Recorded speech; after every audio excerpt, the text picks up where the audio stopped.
Today we're going to be covering rigging for stillwater fishing. We're going to cover two different types of rigs. The first is going to be a pulling rig, intended for bringing flies back towards you, whether they be small buggers, some small bugs, or bigger lures or streamers.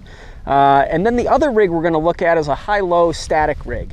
And so kind of that dry dropper fishing that allows us to really cover a lot of different depths in a lake. And between those two rigs, you're able to search out trout at different depths and also with very, very different presentations.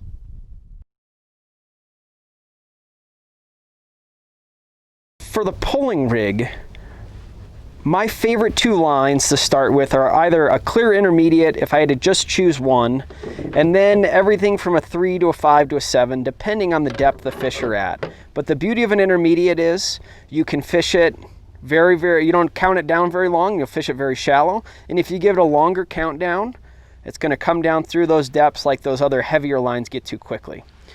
So to set it up, off the end of that, I take Umpqua's streamer leader. This is a 12-pound, 5-foot. It's a short, heavy leader, and I like to affix that right to the end of this. So I'm going to undo this. I'm going to cut off the welded loop here and just take our short little section, toss away this. This is going to turn into my lake leader here. I'm going to take a tippet ring to put on to the front end of this. For those of you who haven't used tippet rings, this is an awesome system. And I'm going to thread this through now. So I'm going to tie a clinch knot on there while it's on the metal so I don't lose my tippet ring. Just a simple couple turn clinch knot. Pull it tight. And before I trim it, then I'm going to remove it from the holder. So now that I've got my tippet ring on, I'm going to trim my tag end here. And all I'm going to do here now with my short little stubby leader, which I've cut the perfection loop off on, is I'm going to clinch knot this now onto my loop. Now most fly lines come with a loop at the end of them. This one I've actually had to make my own loop by folding it over and doing a nail knot and gluing it and make my own little loop here. And all I'm going to do again is a couple turn clinch knot here. And this makes it really easy to now change my rig if I want to change my fly lines, right? So if I want to take this same pulling rig and put it on a more aggressive line, if I'm finding most of my bites are on a long count down, or if I want to change to a floater, if these fish are very, very high up in the column, I can simply clip and put that onto a different cassette here and change out my lines very, very quickly. So now that I've got this butt section of my pulling rig here, I'm going to grab my tippet. I'm in love with the Phantom X. 3X is a perfect diameter here for pulling. If you go too light, a lot of times because the fly line, you're under complete tension and the fish turns and eats the opposite direction. If you're less than 3, you're going to find that you just are blowing rigs up like that. Because it's a direct pull on a knot. You don't have anything to soften it like your tip. So I'm going to take, in my first section, I'm going to have it be very short. And this just comes right off the other end of my tippet ring. The reason I don't like a long, heavy leader here, I like something thin, is the whole point is the weight of my fly lines is what takes these flies down, right? So I have a weighted fly line to sink my flies. So my first one is very short. Now my next one, I'm going to do a good pull. So I'm going to pull off about a full arm load plus a little bit, right? I'm going to grab it here. And I'm going to do a triple surgeons with a long dropper tag, right? So I get this all lined up here. Make my loop. Grab both ends together, push it through 1 time, 2 times, 3 times, lick, and then you can see here this long tag. Pull tight. Trim the end that goes up towards my fly line, and now I've got my pulling rig. So on a tag here, I'm going to attach my first fly. And my first fly, sometimes I like something with a little bit of glitz and glam to it, to pull them into my rig so they see my stuff. And I'll just put this on with a simple clinch knot again.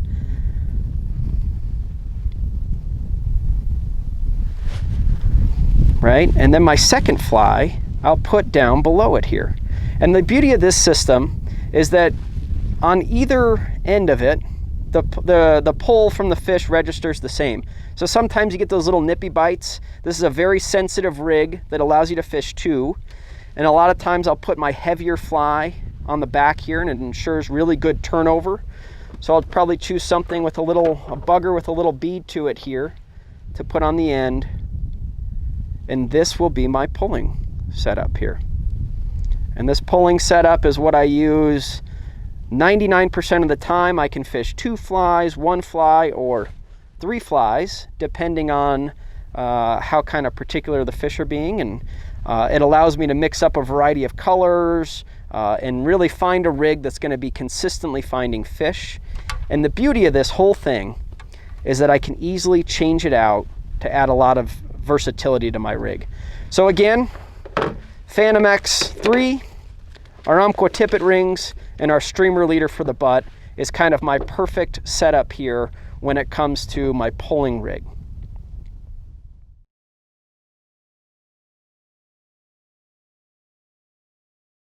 Okay, so for our static rig, and the beauty of a static rig is that it's really a dry dropper in a lake. And the dry fly offers a great attractor for the fish, because food sources for still waters come from the surface. So fish are always looking up and cruising, looking for something that has fallen onto the surface of the water.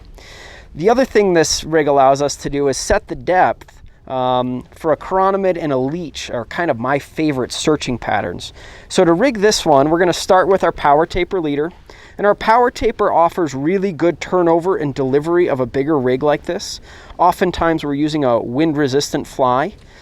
So we want to make sure that we have something that's going to turn that over well.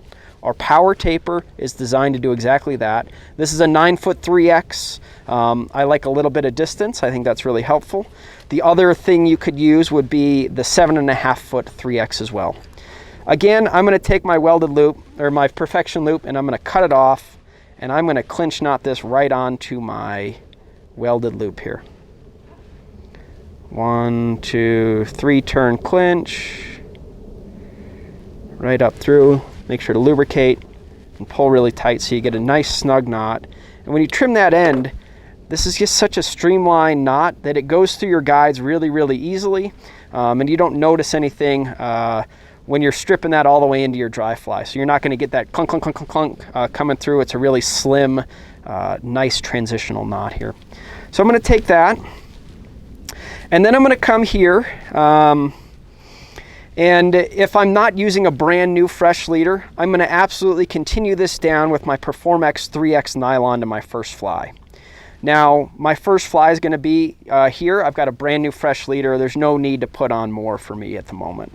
So I'm going to take and I'm going to put on my dry fly, and an Amy's ant here, or a chubby like this, something that you can see when you're fishing it at distance from you will be very helpful.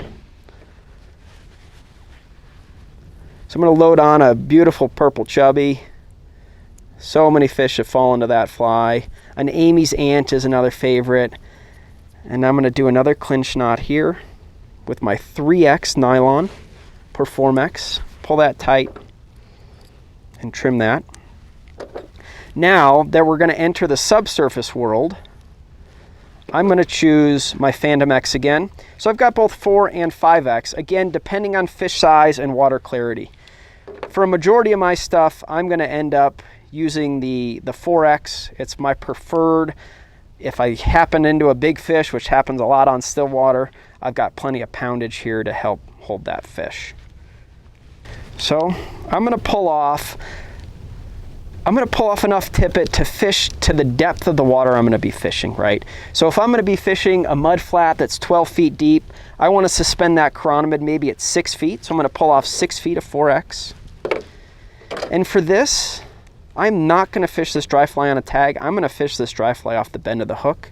And I believe I get more sensitivity out of this than I do fishing it off of a tag. Lick, pull tight, trim. And then from here, I'm going to bring this all the way back here, and I'm going to take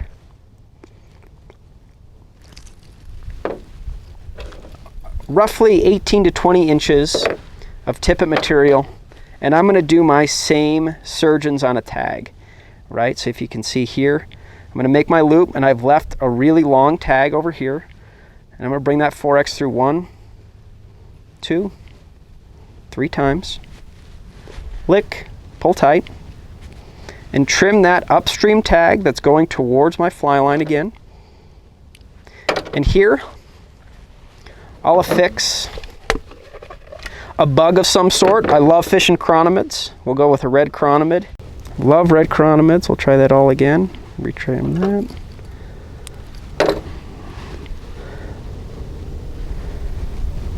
Put on a red chironomid. It's a great searching pattern, great color.